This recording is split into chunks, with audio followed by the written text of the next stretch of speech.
Hello, English learners. And welcome back once again to the Talk Easy English podcast. My name is Leo. And I'm Maya. How are you doing today, Leo? I'm doing great, Maya. I feel energetic and I'm really excited about today's lesson. How about you? I'm doing very well too. You know, we've prepared a lesson today that is incredibly practical for anyone who is learning real, everyday English. Exactly. We're talking about a very common situation that everyone might experience. A social scenario that can be a little bit awkward. Yes, one of those moments where you wish the ground would open up and swallow you whole. Like what? We're going to discuss forgetting someone's name. You run into someone you've met before, you've had an interesting conversation with them, but your brain locks up and you can't recall their name. Oh, that is the worst. We've all been there. But don't worry, dear learners. Today you'll learn how to use natural and polite English to navigate these situations and get out of that awkward moment. That's right. So, without wasting any time, let's jump into today's dialogue. The conversation is a little fast and natural, so don't worry if you don't understand everything the first time. After listening, we'll explain all the key words and phrases completely. Ready? Let's listen to the conversation between Daniel and Clara.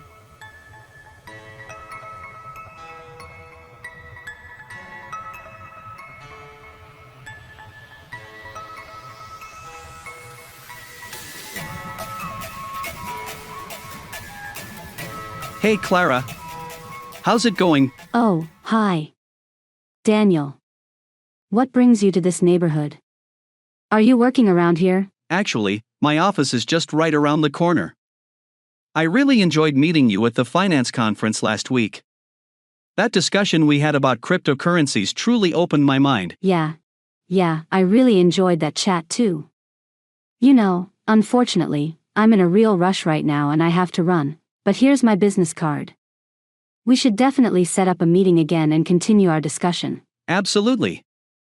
You still have my contact information, right? Look, I am truly so sorry, but your name has just completely slipped my mind.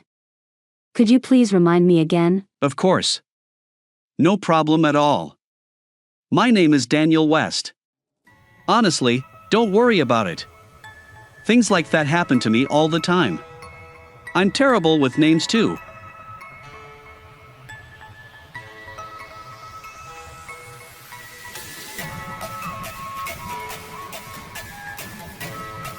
Wow.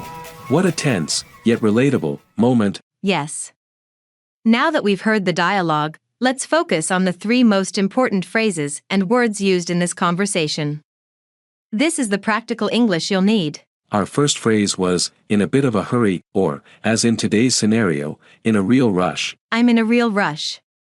This is a very natural way of saying that you don't have enough time to stay, or you need to move quickly. Let's hear a few examples of how you can use this phrase. Example 1. Could you please send that report quickly? I'm in a real rush to get out of the office. Example 2. I can't stop to talk right now, I'm in a bit of a hurry to catch my train. Example 3. We're in a real rush this morning, so we'll grab a quick coffee later. So, when you want to politely conclude a conversation and give a reason, this phrase comes in handy. Our second term, contact details, or contact information, more common in American English. Contact information includes anything that allows others to reach you. Phone numbers, email addresses, LinkedIn profile links, or postal addresses. That's right. Clara said in the dialogue, you still have my contact details.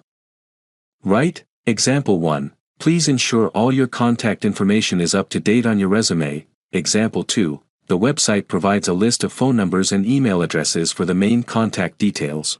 And finally, the third and most important phrase, which is key to our awkward situation, slipped my mind.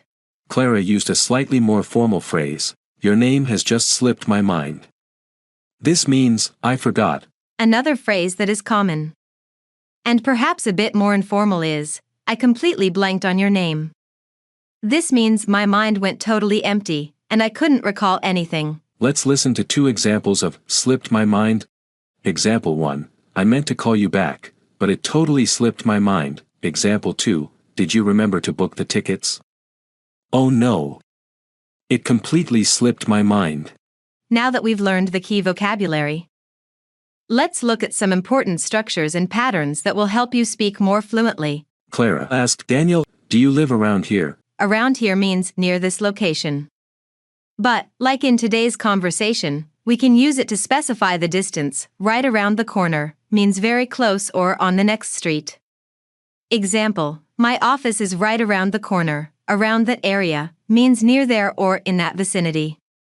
Example, I used to work around that area before I moved to the city center. These spatial patterns are very common in everyday conversations. Our last structure in this section is a way to explain that you are not good at doing something or remembering something. Daniel said, "I'm terrible with names." The structure "I'm terrible with" or "I'm bad at" is used to confess a small flaw. Example 1, I'm terrible with directions. I always get lost in new cities. Example 2, she's terrible with money. She spends it as soon as she gets paid. Example 3, I'm bad at remembering faces, even if I've met the person before. This structure is so versatile. I myself am terrible with dates for important occasions.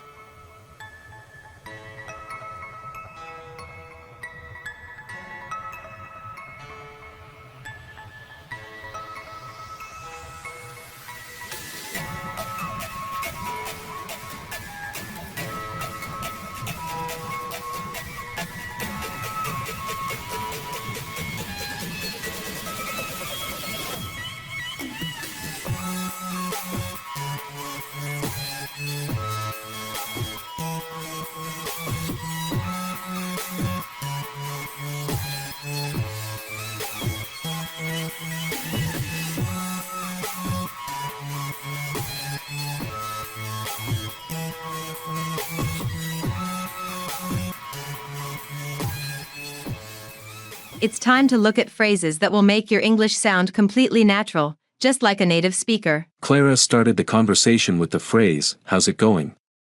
This is an excellent substitute for, "How are you?" How's it going? Or even the shorter "How's it goin'" is very informal, friendly, and common. Listen, how's it going? The common response, it's going great.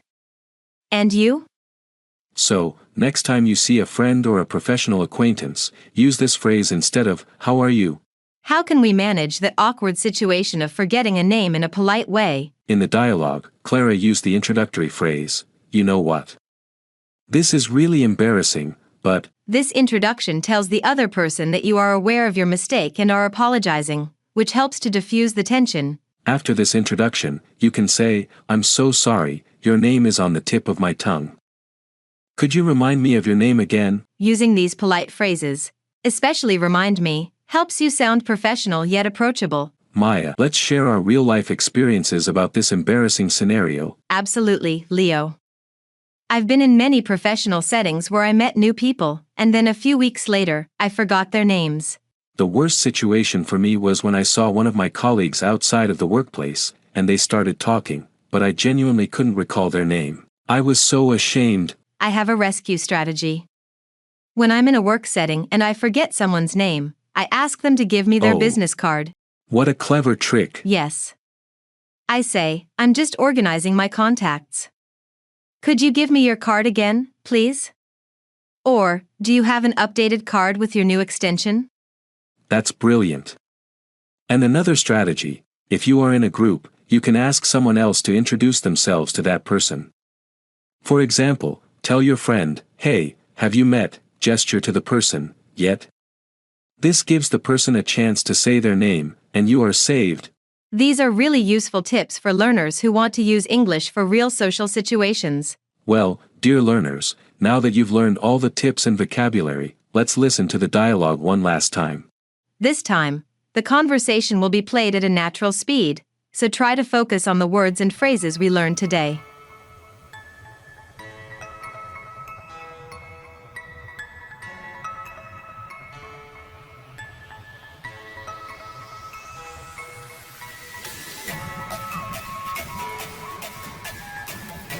Hey Clara. How's it going? Oh, hi. Daniel. What brings you to this neighborhood? Are you working around here? Actually, my office is just right around the corner. I really enjoyed meeting you at the finance conference last week. That discussion we had about cryptocurrencies truly opened my mind. Yeah, I really enjoyed that chat too. You know, unfortunately, I'm in a real rush right now and I have to run, but here's my business card. We should definitely set up a meeting again and continue our discussion. Absolutely. You still have my contact information, right? Look, I am truly so sorry, but your name has just completely slipped my mind. Could you please remind me again? Of course. No problem at all. My name is Daniel West. Honestly, don't worry about it. Things like that happen to me all the time. I'm terrible with names too.